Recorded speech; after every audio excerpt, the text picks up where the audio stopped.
Anjir, kesel gue sama ceritanya. Perasaan di drama tuh adem ayem, tapi kenapa di sini malah ngeselin?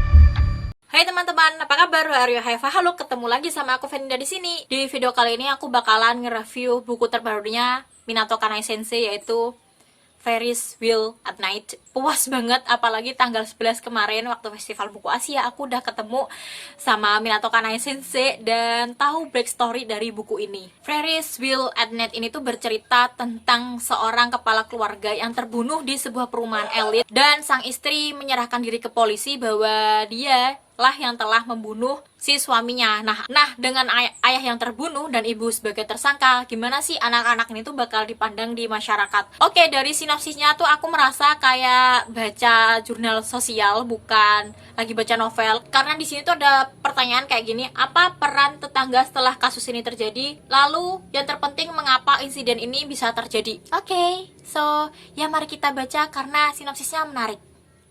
Narasinya di buku ini dibagi jadi 3 bagian pakai narasi orang ketiga, yaitu dari keluarga Endo, keluarga Takahashi, dan juga Kojima Satoko. Nah, keluarga Endo ini adalah sebuah keluarga kecil yang punya rumah paling kecil di Bukit Hibari, dan keluarga Takahashi adalah tetangga mereka di depan mereka yang punya rumah lumayan gede gitu kan. Nah, settingnya di sini, setting di dalam buku ini tuh mereka tinggal di sebuah perumahan elit di atas bukit bernama Bukit Hibari. Nah, Bukit Hibari ini tuh dikenal sebagai lingkungan mewah yang tentram gitu kan, sampai akhirnya kasus pembunuhan itu terjadi. Dan jujur sih, selama baca dari bab pertama sampai bab terakhir, aku kesal banget. Untung saja endingnya tuh lumayan menenangkan emosi aku dan gak bikin aku ngelempar buku ini. Karena dari narasi keluarga Endo maupun keluarga Takahashi, buku ini tuh memberiku perasaan gak enak selama baca gitu, membuatku bertanya-tanya apakah aku akan melakukan hal itu juga kalau itu terjadi di lingkungan sekitarku gitu. Nah, di sini juga diceritain dari narasi keluarga Endo, di mana keluarga Endo itu adalah sebuah keluarga kecil yang punya rumah paling kecil di Bukit Hibari, di mana dia itu berjuang keras buat tinggal di situ, tapi anaknya tuh sering tantrum. Nah, dari keluarga ini aku tuh belajar kalau seumpama nanti aku punya anak kayak gitu tuh gimana sih gitu, dan apa sih yang membuat anak itu tuh bisa kayak gitu. Aku menyoroti setiap kelakuan absurd si karakter di keluarga Endo ini, tapi di saat yang bersamaan aku juga belajar soal keluarga gitu. Nah, di keluarga Takahashi sendiri kan ceritakan kalau keluarganya tuh adem ayem gitu kan, keluarga yang bahagia gitu, tapi ternyata terjadi kasus pembunuhan.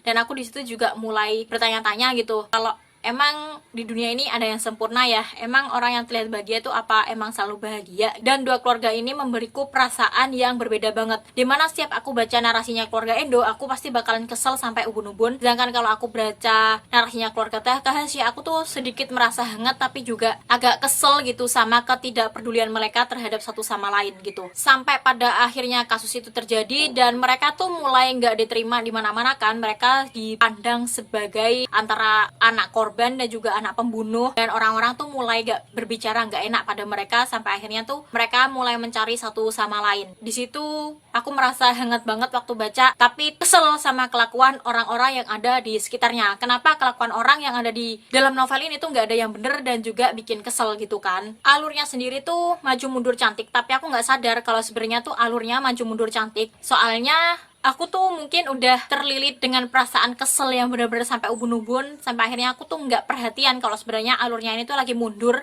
Tapi ternyata aku masih menganggap bahwa alur ini tuh masih maju. Contohnya waktu si Ayaka ketemu sama si Shinji di persimpangan, dimana dia melampiaskan amarahnya ke Shinji. Aku pikir dia itu ketemu Shinji setelah adegan kejadian itu terjadi, tapi ternyata ia tuh ketemu Shinji sebelum pembunuhan itu terjadi. Dan aku baru sadar kalau buku ini ternyata punya alur maju mundur cantik setelah aku tuh ngebahas buku ini sama temen aku, dan aku sedikit buka-buka lagi soal buku ini.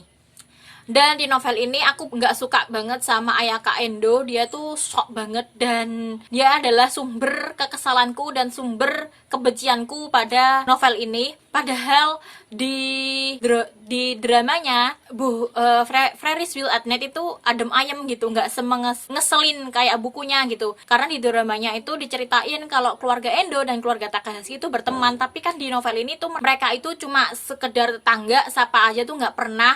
cuma sekedar pernah lihat-lihatan rumah gitu kan, dari rumah mereka masing-masing, dan cuma sekedar pernah dengar pertengkaran, percekcokan dan lain sebagainya dari rumah masing-masing. Sini kan ceritanya Ayaka sering banget tantrum kan, dan aku merasa mengerti banget kenapa Ayaka tantrum di sini, karena ya emang ibunya tuh kayak terlalu memaksakan kehendak gitu loh, dan tidak memikirkan perasaannya si Ayaka. Tapi di saat yang bersamaan aku juga tidak membenarkan tindakan Ayaka. Seperti biasanya, buku Minato Kanai Sensei lagi-lagi membuatku merasa gak enak banget pokoknya setelah baca, dan rasanya tuh udah pengen naruh bukunya aja, gak pengen pegang lagi, tapi masih penasaran gitu sama banyak hal yang terjadi dalam novel ini. Ya walaupun novel ini tuh membuatku kesel banget, tapi di saat yang bersamaan aku merasa puas, kayak udah balas dendam pada sesuatu yang gak pernah ada di dunia ini. So novel ini tuh aku kasih rating 5 bintang di Goodreads.